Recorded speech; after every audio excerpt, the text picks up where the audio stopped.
All right, ladies and gentlemen, boys and girls, welcome back. Harmless Dave here, talking about real music in real time for real people, just like you, and just like me, and just like my guest, Dennis Butabi Borg, who's all the way over in Sweden.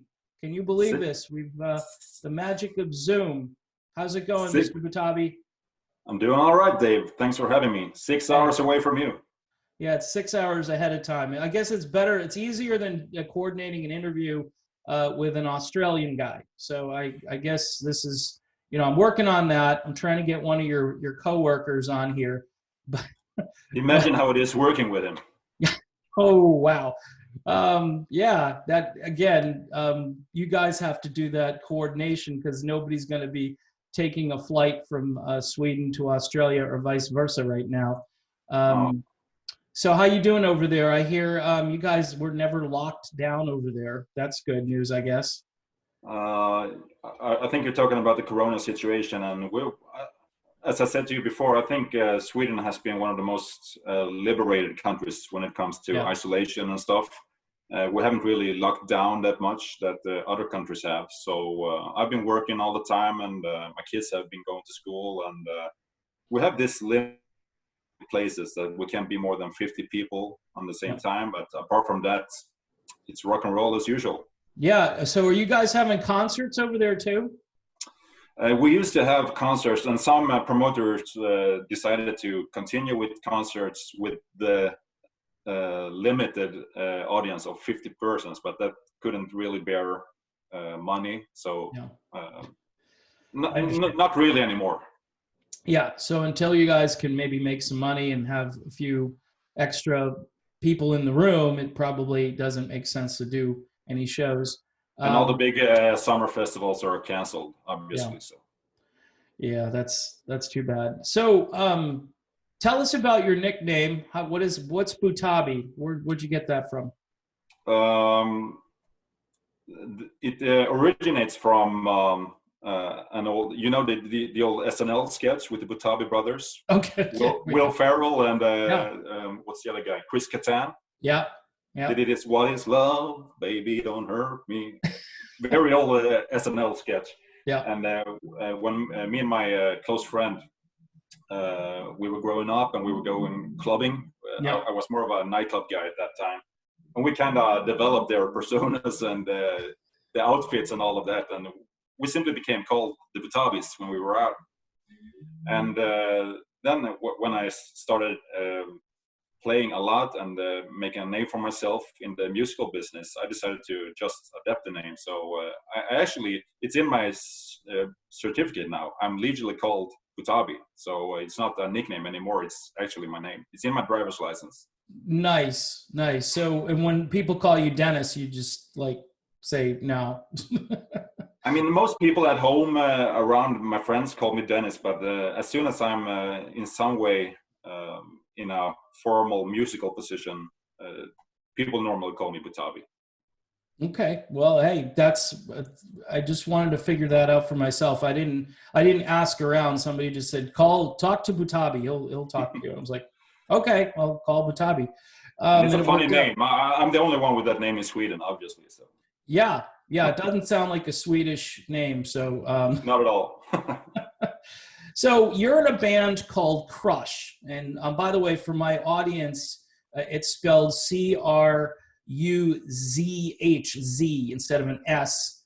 And don't try to pronounce it like Cruzh. I had this issue, by the way, with another Swedish band. They're called Cry, and I'm sure you're probably familiar with Cry.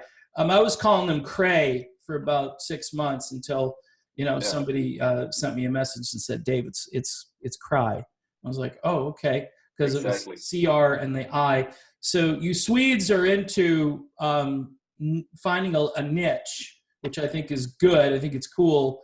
Tell us about how Cruzh started and that first album, which really is a melodic rock gem. It's very smooth to listen to.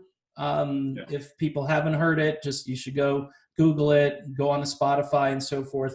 But you guys have some 80s influences, some glam rock stuff going on, but you also have a little bit almost of a groove, like there's almost like a synth groove or a dance element to it, which I think is even more interesting.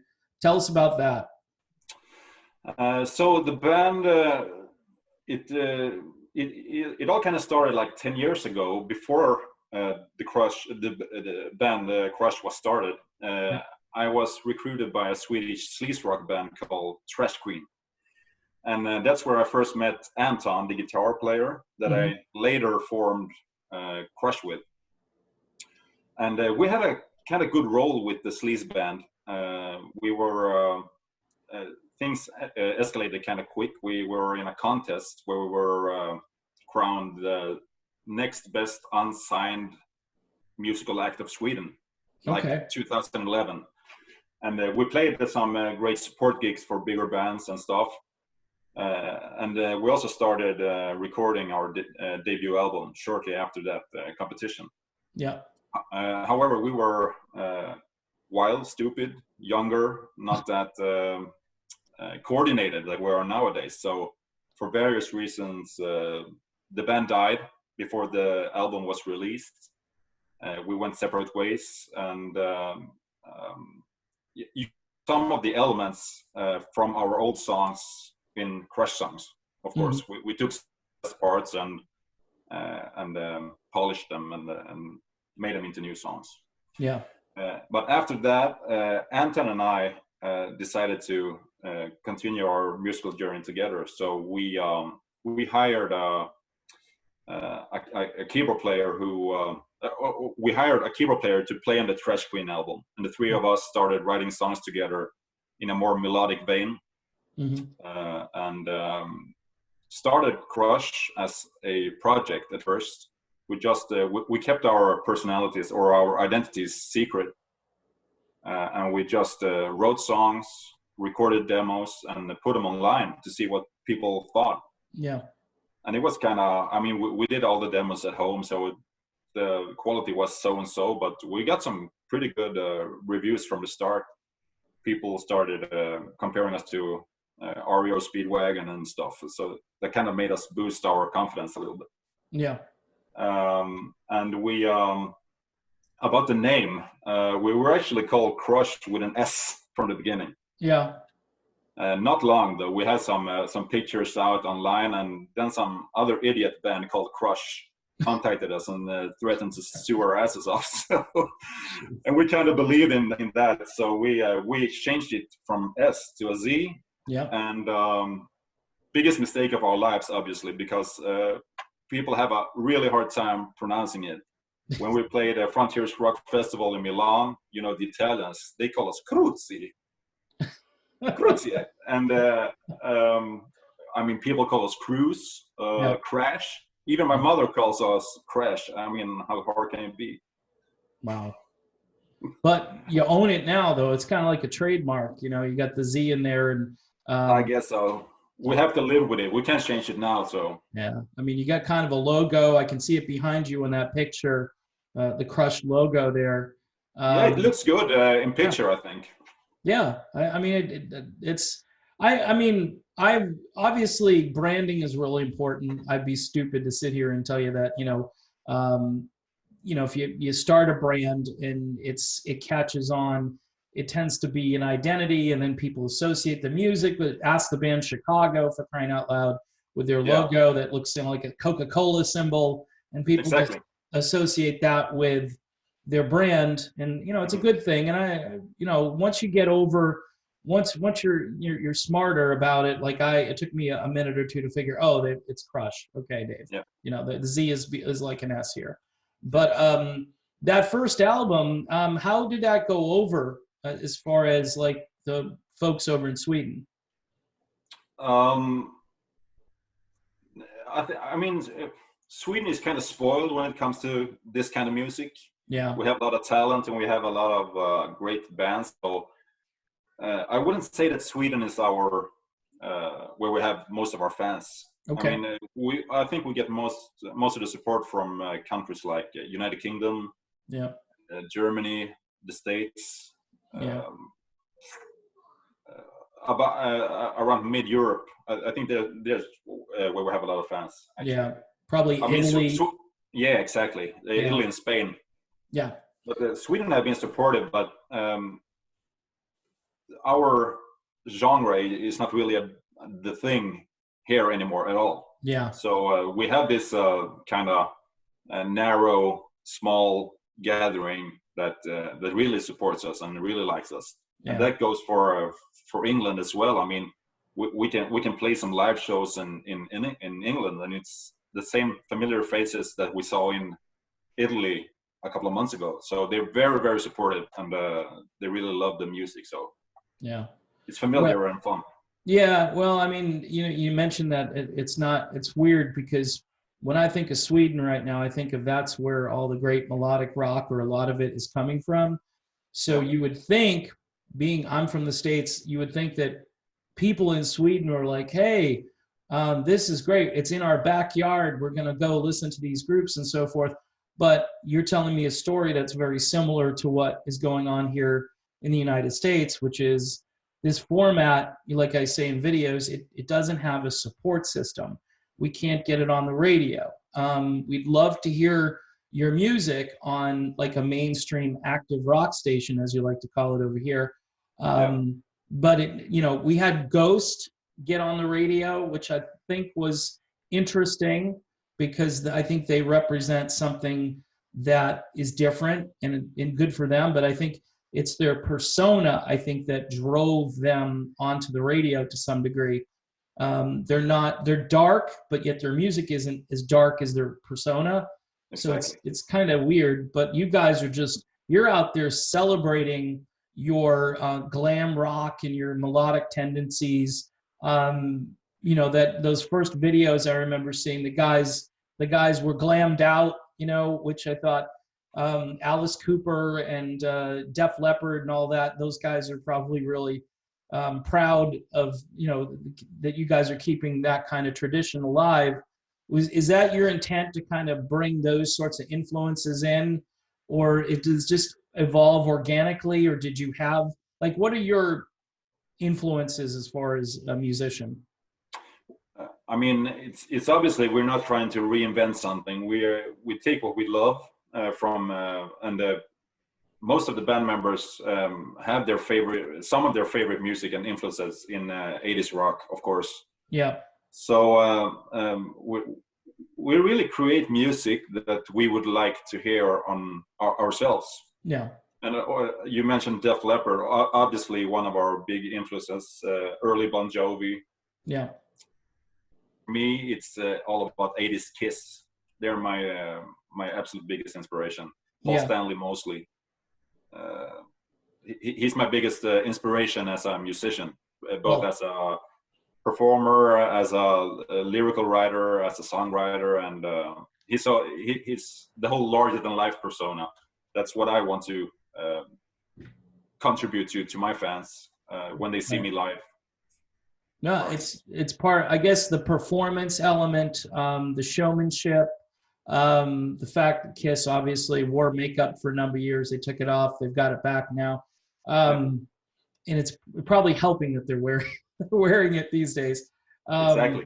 But you guys, though, one thing I noticed about Crush and that other band I mentioned, Cry, you guys love like a lot of heavy duty keyboards. And the keyboards, to me, the way you guys produce them, it gives the song, like I said, almost like this dancey late night groove, in addition to it being a rock song, because obviously you've got guitars that if you took the keyboards away, you guys would probably sound exactly like a band like Kiss or Journey, although Journey is keyboards, but you know what I'm saying? It's the way you guys do the keyboards, it really adds a different dimension to it. Is that intentional? Are you guys kind of trying to push the envelope in that direction, or what? Just, I don't know. What's your thoughts? It's funny that you're mentioning that, and that you're actually mentioning us and Cry, because we have the same producer. Yeah. We had for the first albums. Yeah. Eric, a good friend of us, and who is a keyboard player. He plays in some projects in Sweden, and but he's mostly a musical producer and mixing and mastering engineer. And I mean, on our new album now, we have him to thank for the keyboards. And I mean, the keyboard landscape is just, it's fat and it's melodic, and it's you can really sense there's a certain signature, that's Cruzh signature in it. Yeah. And so I'm pretty, if you like keyboard oriented rock, you're absolutely gonna love this. And to that addition is that we have a lot more heavier guitars as well, so it's a little bit more edge and attitude to it, but still keeping the melodic spirits very intact.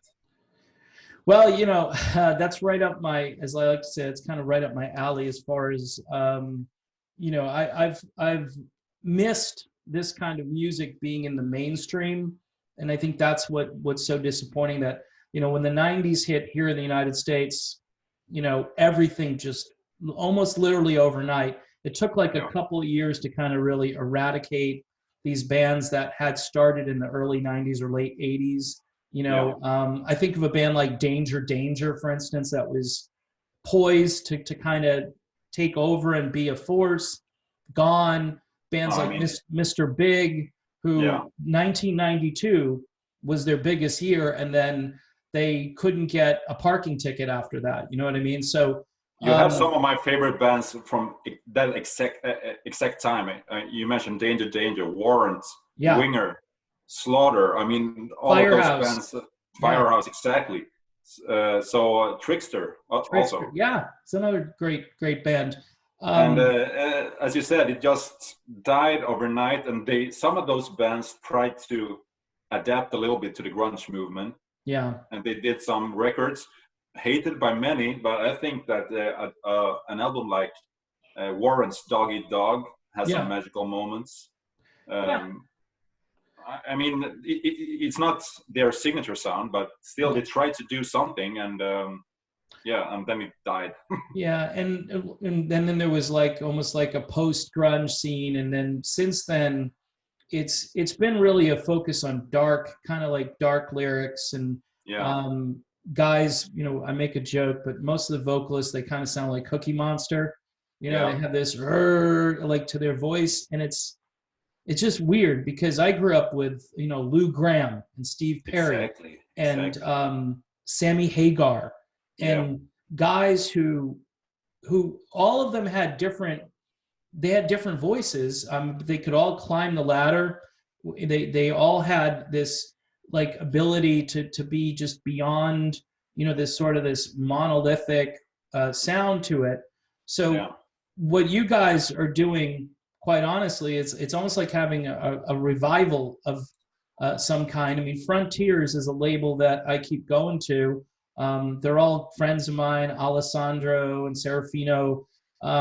They're good people. They want to try to keep this alive. Some of their stuff's a little too, like, I'm not into the doom metal and stuff like that. And I'm into stuff, like I said, you know, you mentioned REO Speedwagon.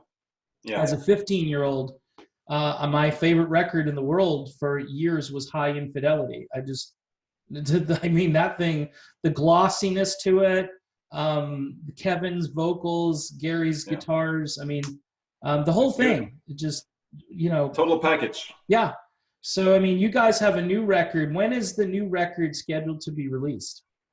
We delivered every single file to the Frontiers guys, so 1 week ago. Yeah. Nice. So they're, as of right now, they're listening through it, reviewing it, and then we're gonna come up with the singles and the music videos, decide all that stuff. Yeah.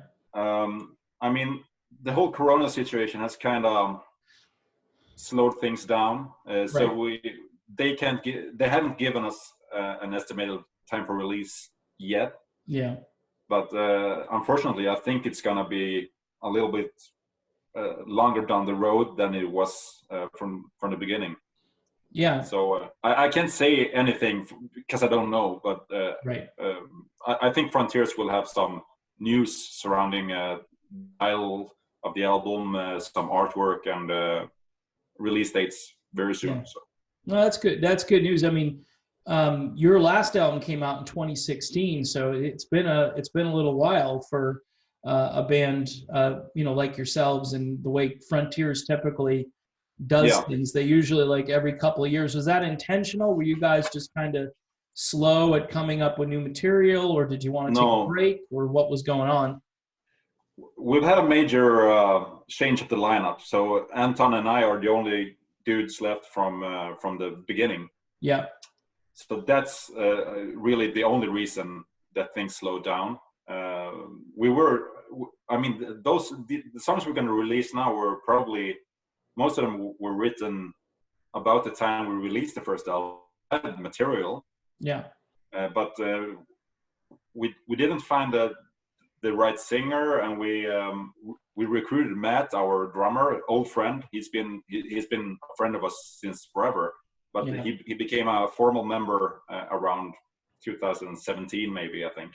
So it's been baby steps, and it's like a little bit more than 1 year ago we recruited the new lead vocalist, Alex, which by the way sounds exactly like younger John Bon Jovi. So Okay.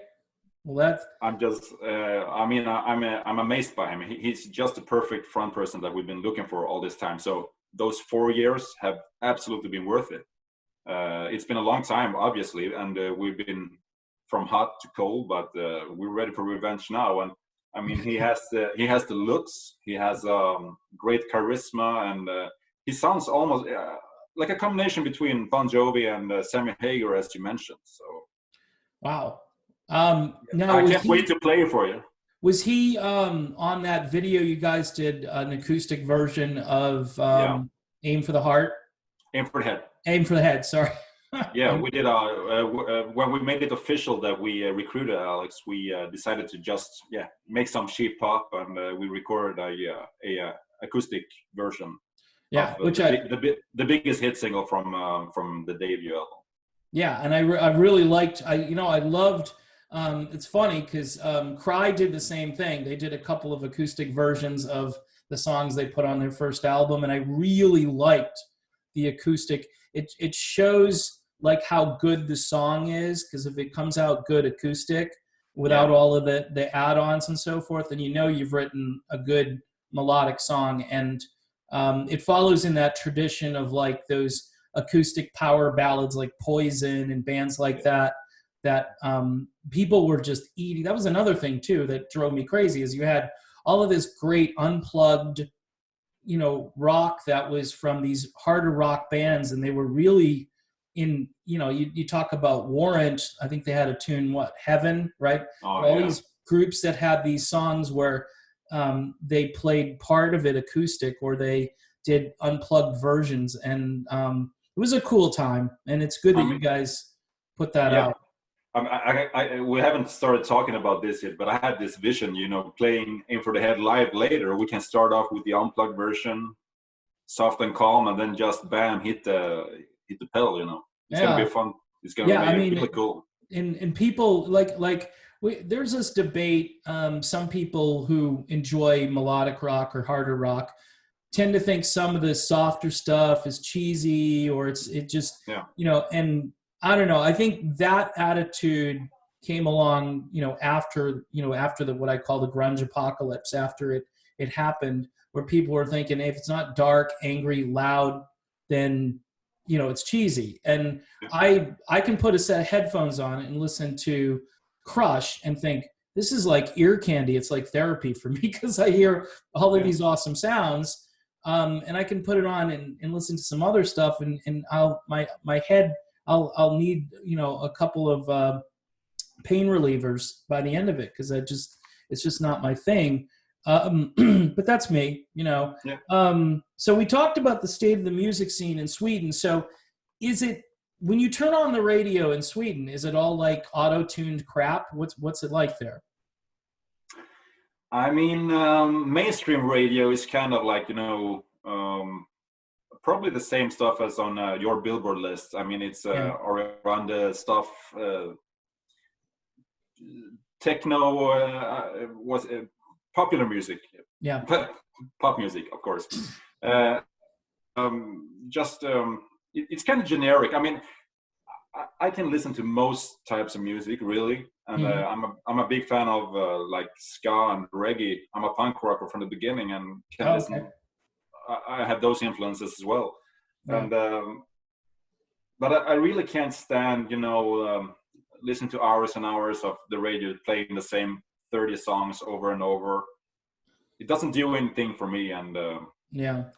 And then we have obviously some smaller radio stations that play rock and roll, but they also tend to have it's AC/DC's greatest hits, and they have some go-to songs that they play over to and over. death. Yeah. So it's exactly the same as here in the United States, which is kind of sad. But part of what I do is I try to expose people to things that are new and that are kind of like you talked about John Bon Jovi and all these other bands like Warrant and so forth.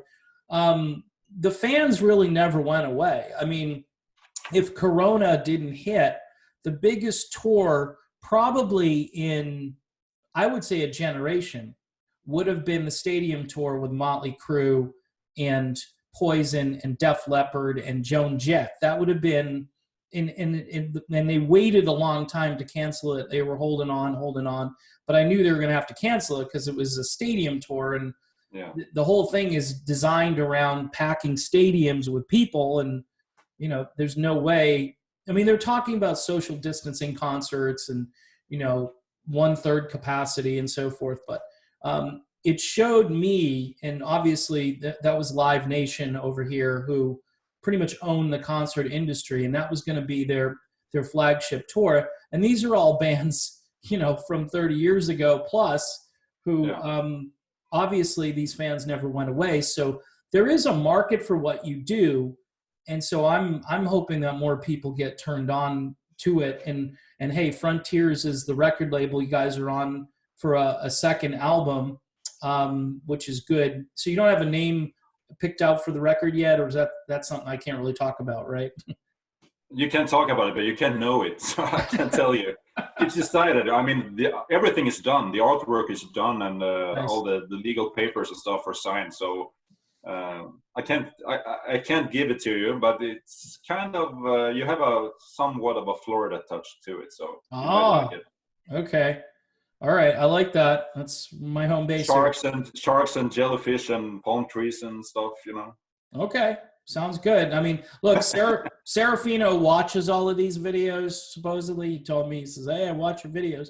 So, hey, boss. See, I'm interviewing the hired help here. I'm trying to make. I'm doing, and by the way, I don't get paid by Serafino. This is. You just have his glorious shirt on you. Yes, well, I paid for the T-shirt. Full disclosure, I saw it online. I'm like, "Ooh, that's a cool shirt. I want to get that." It is. So, is that the anniversary shirt or? Yeah. It's like 1,000 releases. Can you believe it? You were part of a 1,000. That's incredible that they put out that much music. I think our album had a 747. That's kind of cool. It is. Yes. That is really cool. So tell me about East Temple Avenue. I mentioned that I got this thing in the mail, and I still don't know who sent it to me. It's like and I haven't had a CD single in like 30 years. I mean, when this it feels good holding it in your hand, right? It does, because when I used to be in radio, and I used to get these like every day, and I'm going, oh, it's a 2-sided CD single, a couple of tracks. This Don't Make Believe song I really like. The other one I like, but I like the first track a little bit more. Featuring my new friend, Robbie LeBlanc. How did you, and this is like international. You guys got, I mean, I don't know, you'd never be able to do a show unless somebody wanted to pay a lot of money and bring you all together. But tell me how did that all begin? I think we'll manage to put on a show sometime, because we have quite a good following on that band as well. Yeah. Well, it all started. Let's see here. When we were doing the live shows supporting the first Cruzh album, we had a session singer called Philip Lindström. Yeah. Swedish musician, who we hired for the live shows, and he also played with Robbie LeBlanc in Find Me. Yeah. He plays guitar on some of the records, right? And we were doing some live shows, and we ended up at the Rockingham Festival in the UK, and we were on the same bill as not Find Me, but Blank Faces, Robbie's other band. Yeah. And Phil was singing with us, and he was playing guitar with the LeBlanc brothers. Yeah. And that's where I met Robbie for the first time. Right. Had a good time with him as well. And shortly after that, I was contacted by Darren Phillips, who is a Australian songwriter. Back then, he was only a songwriter, writing songs and recording demos on his own. And he started this Darren Phillips project, yes, where he wrote songs together with another guy named Dan in Australia. And they started writing these songs, recording them, and then they hired musicians they liked to contribute with guitar solos, bass tracks, vocals, etc. So it was actually Phil who recommended me to Darren Phillips because he had done background vocals behind Robbie for the project. Yeah. And that's how I haven't met Darren. That's how I got in contact with Darren. And we started talking and became good friends online, obviously. Yeah. And what happened then was that I recorded 2 or 3 songs for the first Darren Phillips album. Yes. And I mean, it was a lot of fun because they gave me musical. I could play it how I wanted. I could be Butabi. I didn't have to play like another bass player. I did my stuff, and I got to play with awesome musicians like Darren, Dan, Philip, obviously, Dennis Ward from Pink Cream 69. Yeah, he sang vocals on some of the tracks, and a lot of Herman Furin from Work of Art. The drummer. Yeah, he played drums. Yeah, and I mean, Work of Art is like one of my favorite Swedish bands of all time. I think they're just amazing. They're Toto in a Swedish package. Yes, yeah, and Lyonville too, which they just came out with a new song. Yeah, same singer, Lars. Yeah, Lars is really good. He's really good. Outstanding. And so you're kind of like in a, I don't know, in the old days here in the States, there used to be a bunch of musicians that would always, you'd buy the album, and I'm talking about a lot of the West Coast players, guys like Steve Lukather and that group, and you'd get the album and you'd see all these names on the album, and they'd become really familiar, like the drummer, you would know from one album was on another album. So this is kind of cool in a way, because you guys are in a way, in this whole project, Darren Phillips project, you're kind of resurrecting some of that. We're going to take all these players from different groups and blend them together. And I mean, Darren is the truth is Darren is obviously, he is the Darren Phillips project, and the other guys, we're just hired. But as you said, we've become very familiar, and we really like and care for the product. So it's developed more to a family thing. And the coolest part about that project is that I play on a song with Bruce fucking Kulick on lead guitar. I mean, I told you, I'm 80s Kiss fan all over. Yeah, you did. And this really, really awesome ballad where I play bass, I'm Gene, and Bruce Kulick lays down the solos, It's just insane. I mean, that was a bucket list for me. Yeah, he's one of my favorite guitar players of all time. Yeah, his brother just passed away, so that was kind of heavy. It's sad. Yeah, I mean, the Kulicks are both great musicians. They were both great. Very talented. But however, that was the Darren Phillips project. And then since we became so familiar, I think probably Darren who came up with the idea that I'm going to go on with the Darren Phillips project, but apart from that, I'm going to create a more of a compact band with the same members. Yeah.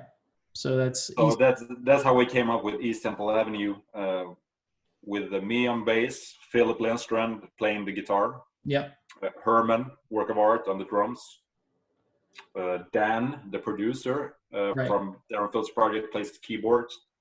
Darren himself plays rhythm guitar. Yep. Did I forget someone? Robbie. Sorry if I did. Robbie, he sings. Yeah. Just Robbie. No big deal. He'll forgive. No big deal. Yeah. And that's insane. I mean, having Robbie LeBlanc in the band is just... People... He's one of the most underrated, the most 100% singers in the world. Yeah, right. And I told him, I got a little choked up because he and I were talking about Jimmy Jameson. And I said, and we were talking about whatever Survivor song, probably like The Search Is Over or something like that.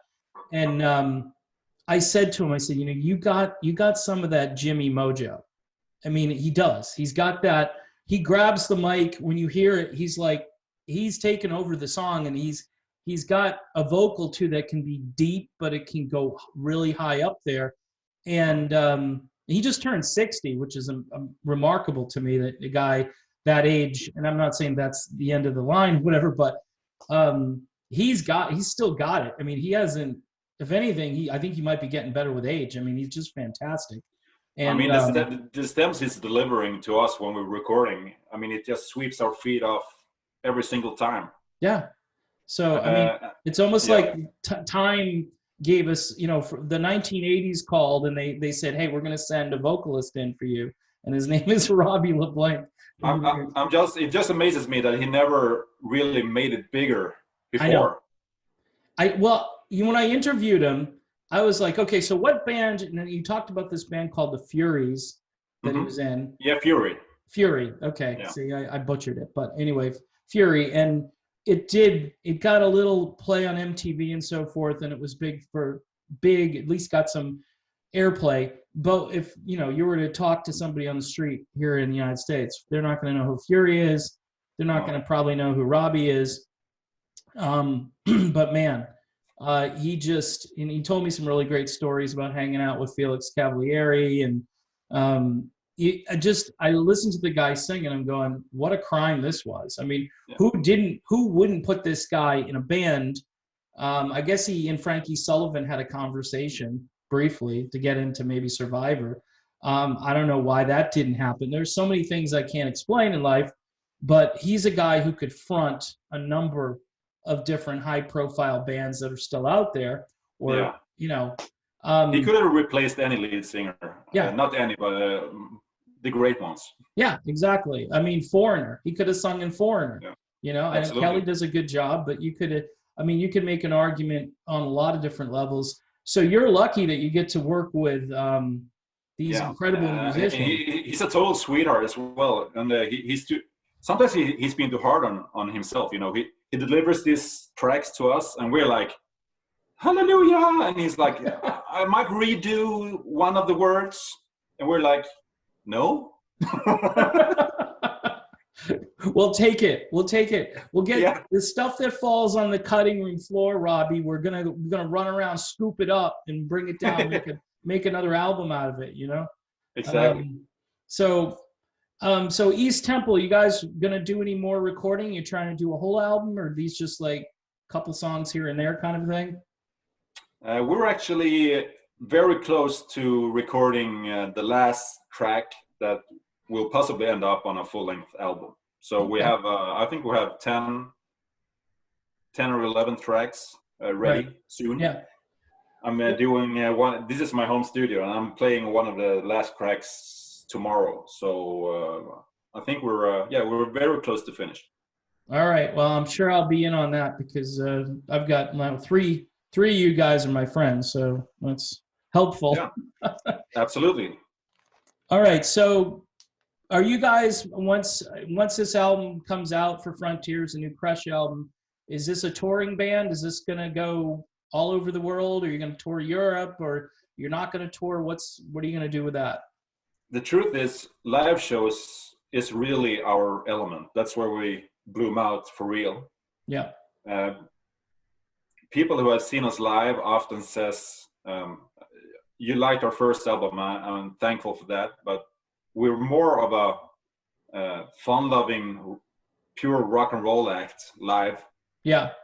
We're all about having fun. We're all about all those influences I talked about earlier. We're Motley Crue, 80s Kiss, trying really to make a great show for the audience. So our mission is definitely to play live. Yeah. I mean, it's totally impossible to plan something right now due to the situation we don't talk about. Yeah. And I just hope that they will get back to normal soon, because I mean, we have some great friends in other bands that we could tour with or play with, and we have some great established contacts with festivals all over that would have us. So yeah, it's really just a matter of health in the society.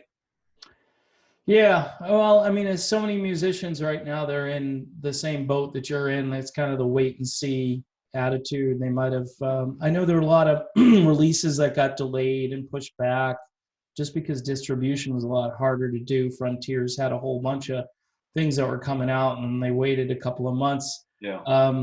So, I mean, everything, unfortunately, just getting pushed down the road. But obviously, we were extremely thrilled to get it out, because now for the first time ever, we have the lineup that we always wanted. We have a solid drummer, we have the perfect frontman, and we have two old guys in me and Anton, and we're just ready to, rumble and show the world. That's how it feels right now. We're on the same page, all of us, and the new material is just, I'm partial, of course, but it's amazing. I'm really proud of this album. All right. Well, I'm going to have to see if somebody can express me those files so I can go listen to it and then build it up before it comes out. Ever planning on coming to the United States? Maybe? I've been going to the United States for a lot of times as a private person, but I mean, that's obviously one on my bucket list when it comes to playing. I've never played live shows in the States, and we just can't wait to get over. So yeah. It will happen. Well, if I can be the first guy on here to help you guys succeed on that level, who knows? Maybe you'll come to the States. You're always welcome in the beautiful state of Florida here, where you might, especially in the wintertime, you might want to make that exchange for the weather. It might be a little nicer here than Sweden. I have some good friends in Orlando and Daytona Beach. I've been there. I've been to Florida a couple of times. I mean, it's humid, but I like it. Yeah. Well, it's let me put it this way. It's an acquired taste, I mean, it's not for everybody. And if I didn't have, I told my wife, I said, if we didn't have air conditioning, this would be no way. This couldn't happen because I wouldn't sleep and I wouldn't function. So in any event, it's good, especially in the wintertime where everybody up north. And when I say up north, like north of Florida, literally the cold front will stop. Everybody is frozen, and we're still in the 80s. It's just weird. Sometimes you just think you're living in a different country. All right, sir. So I'm going to wrap up this interview.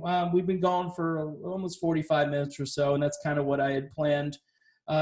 Anything you want to add to this? Any last words about the Swedish music scene, or your, the stuff that you're doing this year? Any other projects you got in the works? Nothing I can talk about right now. I mean, Cruzh is obviously my main priority. It's my band. It's my child. It's what I really, really, really put my effort in.